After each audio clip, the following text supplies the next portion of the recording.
Same subject.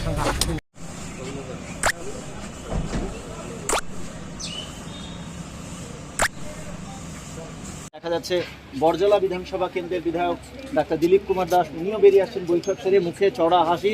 Dilip বাবু, এই প্রথমে তো কয়েকদিন আগে যে বৈঠক হয়েছিল সেখানে কিছুটা আলোচনা অবশিষ্ট ছিল কিছু ক্ষেত্রে, এবং উন্নয়নমূলক আলোচনা যেটা হয়েছিল আজকেও সেই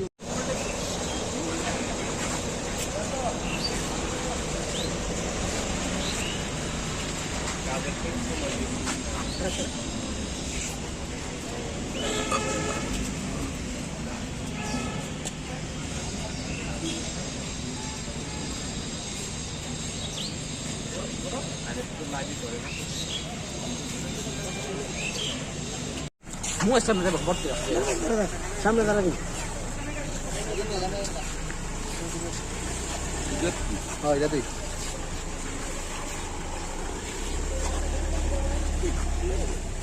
সুন্দর দিলাম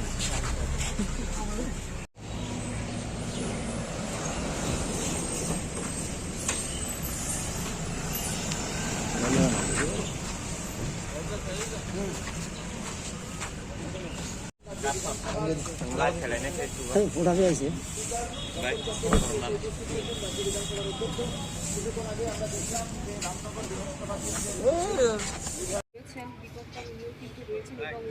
হেলথ ডিপার্টমেন্টের কিছু আধিকারিকদেরকেও কিন্তু রাজ্যের মুখ্যমন্ত্রী বিপ্লব কুমার দেব কিন্তু বেরিয়ে আসছেন। দীর্ঘক্ষণ অপেক্ষার পর এই বৈঠকের অবসান ঘটেছে এবং উনি কিন্তু বেরিয়ে এসছেন এই মুহূর্তেই।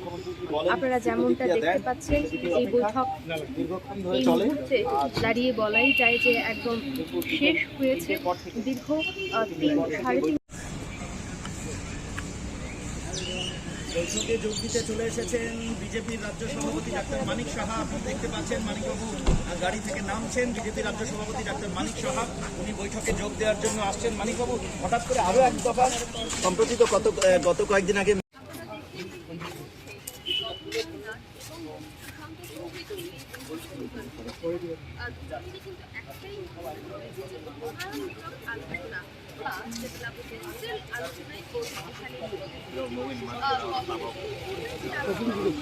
তড়িঘড়ি না তো সেদিন কিছু কিছু যে মানে কয়েকটা মণ্ডলে হয়নি, তো তারা সময় চেয়েছিল। তো আজকে সেই বাকি যেসব মণ্ডল এবং এমএলএ অ্যাবসেন্ট ছিল তাদেরকে নিয়ে আজকে সেই একই ঢঙে এখানে মিটিং হবে। বিভিন্ন ডেভেলপমেন্ট নিয়ে কথা হবে, সাংগঠনিক কথাবার্তা হবে। এর জন্যই মানে এরকম না যে আলাদাভাবে কোনো মিটিং, ওইটারই একটা you can tell that follow up case just continue. দলে কিছু সাংগঠনিক রদবদল হয়েছে গতকাল। 3জন ডিস্ট্রিক্ট প্রেসিডেন্ট আমরা চেঞ্জ করেছি, আর যারা আগের ছিল তারা তো জানেনি, একজন তো মন্ত্রী হয়ে গেলেন ঊনকোটি জেলায়, আরেকজন উনি অলরেডি কর্পোরেটর হয়েছেন, ওনাকে অন্য দায়িত্ব দেওয়া হবে, নতুন দায়িত্ব।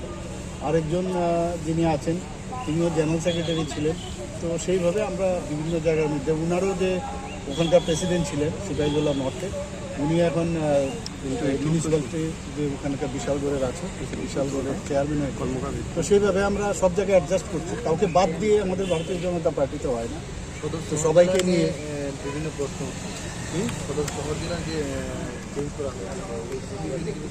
প্রশ্ন ছাড়া কোনো জিনিস হয়? প্রশ্ন তো থাকবেই, সব জায়গায় প্রশ্ন উঠবে, আমাকে নিয়েও প্রশ্ন উঠবে, হয়ও। এইভাবেই চলবে, প্রশ্নের উত্তর আমরা দেবো। উপনির্বাচন কি আলোচনায় উঠে আসতে পারে এখানে উপনির্বাচনের কোনো প্রস্তাব, এখানে ওই যেটা আমি বললাম যে ফলো থ্রো কেস, আগের যে আমরা অন্যান্য বিষয়ে সাহেবরা আছেন বা বিধায়িকারা ছিলেন এবং ডিস্ট্রিক্ট মণ্ডলের যারা প্রেসিডেন্টরা আছেন, অন্যান্য জেনারেল সেক্রেটারি, সবাইকে নিয়ে ডেভেলপমেন্ট নিয়ে কথাবার্তা বলা, আর কিছু না। গত শনিবারের ঘটনায় কি বিজেপি কিছুটা অ্যাডভান্টেজ কি মনে হচ্ছে? আমরা তো সবসময় অ্যাডভান্টেজই থাকি, কারণ আমরা তো সত্যের কথাই করি, আমরা নিজেরাই বুঝতে পেরেছেন। অনেকে তো বলছিল শ্বাস নিতে পারছে না, তো কীরকমভাবে শ্বাস ফেলছে বুঝতেই পারছেন। তো এটা কী ধরনের শ্বাস আমার জানা নেই, অনেকটা সরীসৃপের মতো শ্বাস ফেলা। এইভাবে তো মানুষ এগুলো বুঝছে এবং আমরাও জানতাম এইভাবেই শ্বাস ফেলবে। তো ওদেরকে বলবো যে রাজনীতিটা যেন রাজনীতি মতোই করে, এইভাবে যেন মানে যেভাবে শ্বাস ফেলছে সেই রাজনীতি যেন না করে। অনেক অনেক ধন্যবাদ মানিক। সাংবাদিকরা তাদের পেশাগত দায়িত্ব পালন করছে। পৃথিবীর বিশ্বযুদ্ধ হোক বা অন্যান্য দেশের যুদ্ধ হোক, সবসময় প্রথম দ্বিতীয় বিশ্বযুদ্ধে কত সাংবাদিক প্রাণ দিয়েছে। তারপরে যখন মানবাধিকার লঙ্ঘিত হয় তখনও সেখানে সাংবাদিকদের বিশাল ভূমিকা থাকে, জনমত তৈরি করার ক্ষেত্রে, বিবেক জাগ্রত করার ক্ষেত্রে, বিশ্ব জনমতকে আকর্ষিত করার ক্ষেত্রে। সেই সমস্ত কারণে আজকে সাংবাদিক বন্ধুদের কাছেও আমাদের এটি আবেদন যে আপনারা যাচাই করে দেখবেন। ৯৩-এর পুনরাবৃত্তি এই স্লোগানটা কিন্তু শোনা যাচ্ছে, আপনারা কি এই ধরনের কোনো আজ পেয়েছেন, তাই বলে কি এই স্লোগানটা উঠছে? দেখুন, স্লোগান তোলার তো যার যার অধিকার, সে কী ধরনের স্লোগান তৈরি করে মানুষকে আকর্ষিত করবে। একটা জিনিস আমি বুঝি যে মানুষ তার অভিজ্ঞতা দিয়ে বিচার করে, কোনটা ভালো কোনটা মন্দ আমি শিখিয়ে দিলে তো হবে না। আপনার শিক্ষা দীক্ষা, বাস্তব বোধ এবং চোখের সামনে যেটা দেখছেন সেটা দেখেই তো আপনি বিচার বিবেচনা করবেন। কাজে এইসব স্লোগান স্লোগান এসব দিয়ে কিছু হবে না, কোনো কাজ হবে না। মানুষ কাজের নিরিখে বিচার করবে, উন্নয়নের নিরিখে বিচার করবে।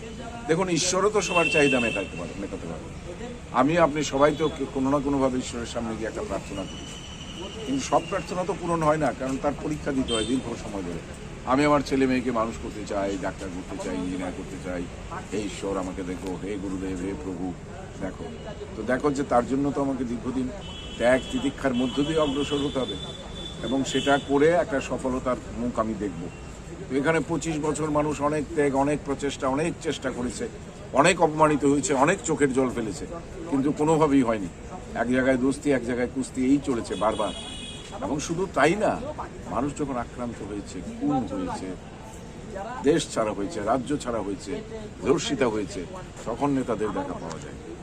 বরঞ্চ আমি এমন ঘটনাও জানি যে ওই আক্রান্ত মানুষদের সাহায্য করার নামে দিল্লি থেকে ফান্ড এনে কয়েকজন নেতারা লুটে পুটে খেয়েছে। টাকাই তাদের ধর্ম, টাকাই তাদের শেষ কথা। তো এইগুলো তো মানুষের চোখে ধরা পড়বেই, এটা আমি শুধু অভিযোগ করলে তো হবে না। এগুলো তো মানুষ জীবন দিয়ে অনুভব করেছে, প্রত্যক্ষ করেছে। তো কাজেই যাই যে বলুক, ঘটনা যা ঘটার ঘটবে এবং ভালোই হবে। বিপ্লববাবু আগামী দিন বিজেপি সরকার আরও শক্তপোক্তভাবে প্রতিষ্ঠিত হবে। যারা মূল স্রোত থেকে দূরে গিয়ে নিজেদের স্বার্থসিদ্ধি চিন্তা করছেন তারা হারিয়ে যাবে।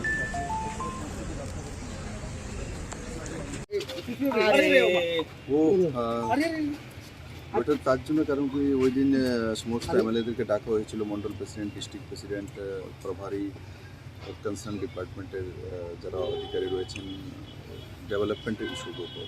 কারণ এমএলএরাই বলতে পারেন রাস্তাঘাট ওখানে কী আছে, তো কোনটা প্রায়োরিটি দিতে হবে, বাজেট আসবে। তো তার জন্য 7টি বিধানসভা বাকি ছিল, সেই 7টি বিধানসভার প্রতিনিধিরা আজকে ছিলেন।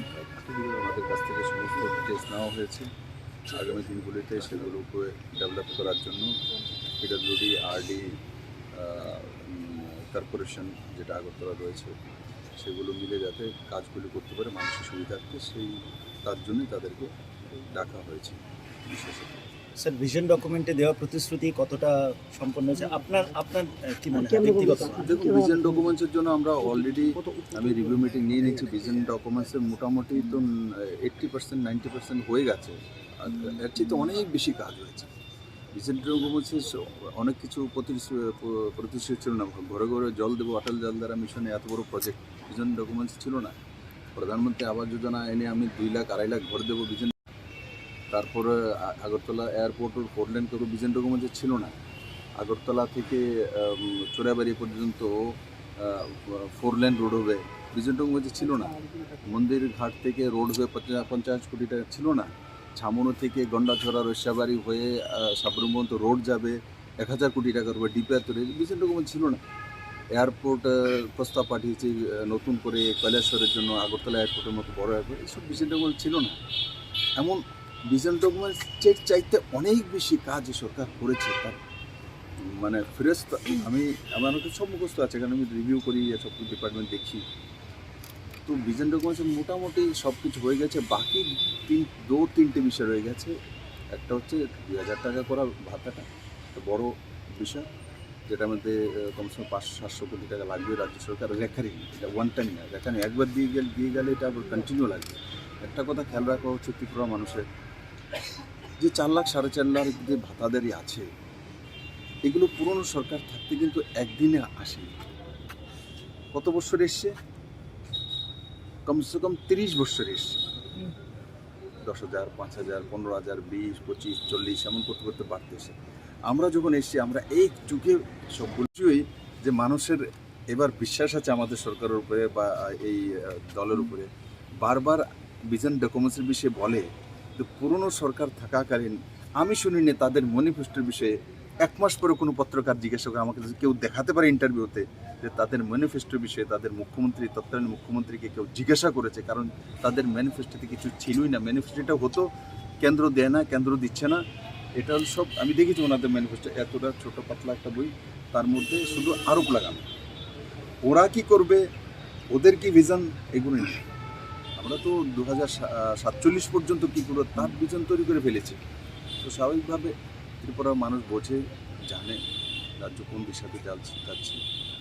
তো আমি আশা করি- রাজ্যে যে হিংসাত্মক ঘটনা হয়েছিল আপনি গতকালকে বলেছিলেন তার সব ধরনের নথিপত্র আপনার কাছে আছে, যারা যারা এসেছিল, তো সেই বিষয়ে কি অ্যাকশন নেওয়া হয়েছে? দেখুন, অ্যাকশন তো এখন আমি বলেছি আইন মেনে করব। আইন মেনে আমি গিয়েছি, পুলিশের কাজ পুলিশ করেছে, কোর্ট নিয়েছে, কোর্ট তাদেরকে 8 তারিখ পর্যন্ত জেল হাজতে দিয়েছে।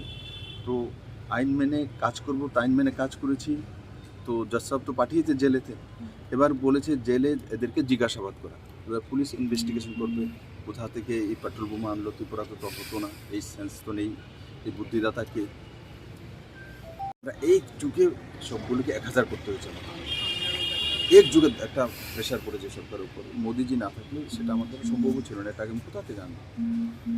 আজকে যখন এটাকে আমি একসঙ্গে 4 লাখ ভাতাকে 1000 টাকা করবো, 1000 টাকা করে হিসাব করুন কত টাকা আসছে, সিধা 400 কোটি টাকা আসছে। তো 400 কোটির একসাথে ত্রিপুরার মতো স্টেটের মধ্যে বড় বিষয়। তারপর আরও 30,000 ভাতা আমরা দিয়েছিলাম এসে, আরও 15-20 হাজার যারা মৃত্যু হয়ে গেছে বা এমন এই ধরনের কিছু আছে, কিছু ক্যান্সেল হয়েছে, এগুলো দেওয়া হচ্ছে। তো ভাতা বড় মাত্র ত্রিপুরাতে হয়েছে, সেগুলো এবার বাজেটে পরিলক্ষিত হবে। এই ভাতার জন্য আমরা রাখবো ব্যবস্থা ফাইন্যান্সে, আর সেগুলো 1000 টাকা করা। আর যে 7th পে স্কেল দিয়ে দিয়েছি কর্মচারীদের, ডিএ 3% দিয়েছি, তাদের ডিএ কতটা পর্যন্ত দেওয়া যায়, কারণ 1% দিয়ে দিলে 100 কোটি টাকা, 2% 200, 3% 300, সিধা হিসাব, 5% 500 কোটি, 7% 700 কোটি টাকা। তো ত্রিপুরাতে কতটা ইনভেস্ট, তবু আমরাই হায়েস্ট দিয়ে দেব। ওই দিশাতে সরকার কাজ করছে। আজ পর্যন্ত যেটা হয়নি ত্রিপুরাতে সেগুলো আমরা করি। আর সেই বিষয়ে আলোচনা বিস্তারিত হয়েছে।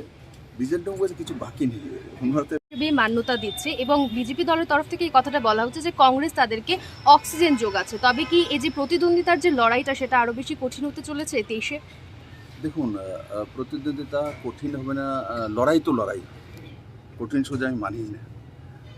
যুদ্ধে যখন নামে রাজনীতি, ইলেকশন, সেটা তো ছোট বড় ইলেকশন এগুলো হয় না। লোকসভা ইলেকশন বড় ইলেকশন, বিধানসভা ছোট হবে, পঞ্চায়েতেরটা কম হবে, সব ইলেকশনই হয়। জনতার কাছে যাওয়া।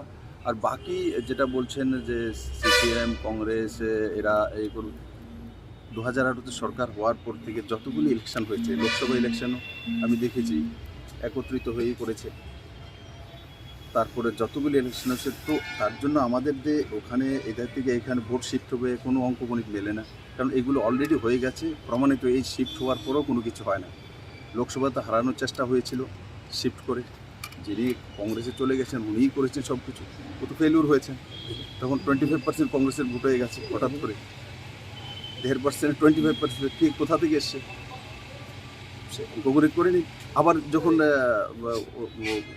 ওরা সরে গেছে আবার এরকম নিচে চলে আসছে মিটার, তখন আবার বাই ইলেকশন হচ্ছে বাদারঘাট, আবার সিপিএম চলে এসছে 36%, আবার ওরা চলে গেছে।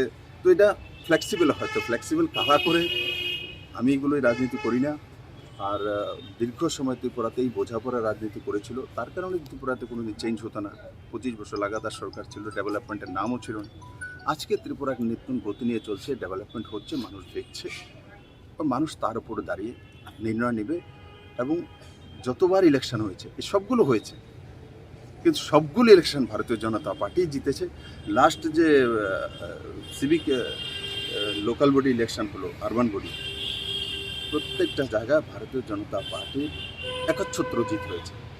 ওটা তো সবাই করেছে, ওটা তো 4 দিনে তৃণমূল এসে কত পার্সেন্ট, 22% হয়ে গেছে। দেখি এখন ইলেকশনে কত 22% হয় কিনা।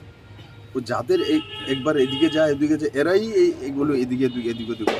তো মানুষ বুঝে নিয়েছে এগুলো হওয়ার পরেও বিজেপি 69% ভোট পায়, 59% ভোট পায়। তো আমাদের তো সেটা 43-44 দিয়ে দাঁড়িয়ে ওখানে পৌঁছে গেছে। তো বিজেপির কোনো লোকসান নেই দলগতভাবে। আর সরকারের যে কাজ করার সেটার প্যারামিটার আমি বলবো না, সে জনতা তয় করবে কী কাজ করেছি আর কতটা আগে কাজ হবে, কি হচ্ছে। তোমার এই বুদ্ধি স্রোতটা কোথা থেকে এসে, ফ্যাক্টরিটা কোথায়, তারপর ইট পাটকেল ছোড়া ব্যবস্থা করা, তারপর যেগুলো কাঁদানে গ্যাস পুলিশের কাছে হয় সেগুলো ছোট মাপের করে সেগুলোকে ফেলা। তো কোথায় প্রোডাকশন হয়েছে, স্বাভাবিক এখানেও তো ত্রিপুরাতে কোনো ইন্ডাস্ট্রি নেই, তো কোথা থেকে এনেছে। দলীয় কোনো ওপর বিষয় থেকে নিয়ে এনেছে। আলোচনা হয়েছে এই আজকে? বিষয় স্যার, উন্নয়নের সাথে সাথে এখন একটু সন্ত্রাসের হারও বেড়ে গেছে জনসাধারণের বক্তব্যটা।